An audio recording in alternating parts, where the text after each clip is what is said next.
করবো তখন দেখবেন একবার সবগুলো বাতি চলে ওঠে, তারপরে আবার জাস্ট অন অফের বাটনটা ব্লিঙ্কিং করতে থাকবে। তো আমি অন অফ বাটনে যদি ক্লিক করি চালু হবে এবং সবগুলো অপশন আমার সামনে ভিজিবল থাকবে। তো এখানের মধ্যে আমাদের বারবিকিউ, স্যুপ, ফ্রাই, হটপট এরকম 4টা অপশন আছে। যে কোনো একটা ফাংশন আমি সিলেক্ট করলে সেটা চালু হয়ে যাবে। এই যে যখন আমরা হটপট ফাংশন সিলেক্ট করেছি তখন এটা 2200 ওয়াটে রানিং আছে। আমি আমার পছন্দ মতো কমিয়ে বাড়িয়ে নিয়ে এটা ইউজ করতে পারবো। ঠিক একইভাবে ফ্রাই মোডে গেলে সেটা হচ্ছে তখন আপনার ওয়াটের জায়গায় হচ্ছে ইসের টেম্পারেচার দেখাবে, সেই টেম্পারেচার অনুযায়ী আমি আবার কমিয়ে বাড়িয়ে নিতে পারবো, যার যে মোডে পছন্দ হয় বা যেভাবে ইউজ করতে স্বাচ্ছন্দ্য বোধ করে। তো এরকম 4টা মোডে আমরা এরকম বাড়িয়ে কমিয়ে ইউজ করতে পারবো। এছাড়া আমাদের আরেকটা অপশন আছে, সেটা হচ্ছে লক বা টাইমার।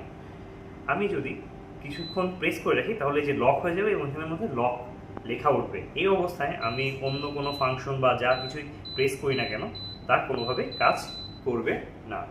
পুনরায় আমরা যদি আবার এই লক বা টাইমার বাটনটা কিছুক্ষণ প্রেস করে রাখি তাহলে এটা খুলে যাবে এবং আমরা এখন আবার বাড়াতে কমাতে পারবো। এছাড়া যদি আমি সিঙ্গেল প্রেস করি তাহলে এখানের মধ্যে টাইমার অপশনটা চালু হবে, যেখানে ইনিশিয়ালি 10 মিনিট থেকে শুরু হবে। আমরা এরপরে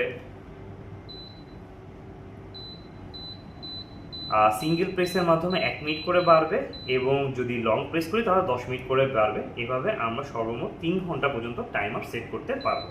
কমিয়ে বাড়িয়ে আমরা আমাদের নিজেদের মতো সেট করতে পারবো।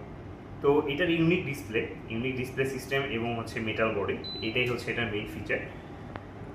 তো এটা হচ্ছে আমাদের নতুন মডেল হিট ম্যাট্রিক্স।